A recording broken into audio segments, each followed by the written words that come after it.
అలాగే నాయనమ్మా. నేను వచ్చేసరికి ఇల్లు చిత్రపద చేసేసావు, జాగ్రత్తగా ఉండు. నానమ్మ వచ్చే కాడికి ఇంట్లో పని అంతా చేసేయాలి, అప్పుడు నన్ను బాగా మెచ్చుకుంటది. ఏమి అందు నన్ను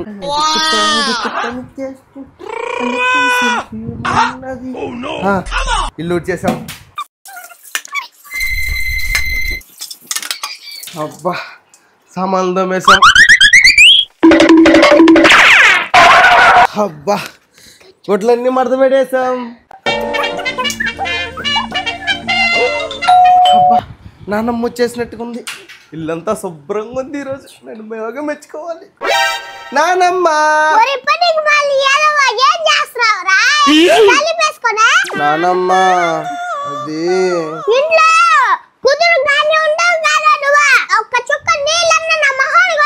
ఇదిగో నానమ్మ నీళ్ళ. మా నానమ్మ నన్ను బాగా మెచ్చుకుంటది.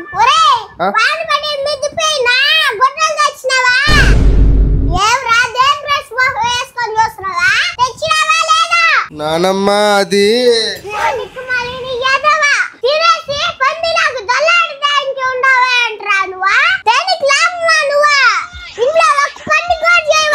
నానమ్మ సామాన్లు ఇల్లు ఎవరు బాగా చూసినట్టున్నారా? నేనేనమ్మా, నేనే.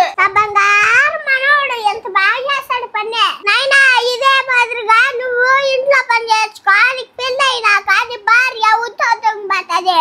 నువ్వు బాబా లేకనే ఇంట్లో పని చేసుకో. నువ్వు చదవమంటే చదువు కాదు నాయనా, అంత సద్దగా ఇంట్లో పని మాత్రం చేయమంటే చేస్తావు.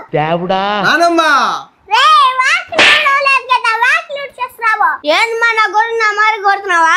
ఆ బంగారు కొడుకు నీకే ఉన్నాడు. చదవమంటే చదవట్లేదు గానే ఇంట్లో పని మాత్రం బాగా చేస్తాడా? పెళ్లి చేసేయ్. మేనానమ్మా నీకోసం ఏదో ఇంట్లో పని అంతా చేస్తే నువ్వు నన్ను ఎన్ని మాట్లాడుతున్నావా?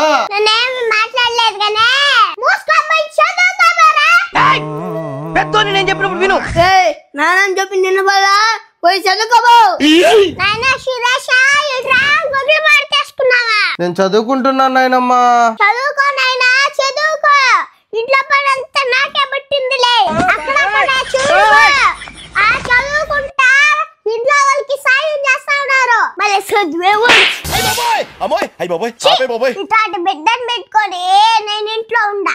ఇది చెమ్మడా.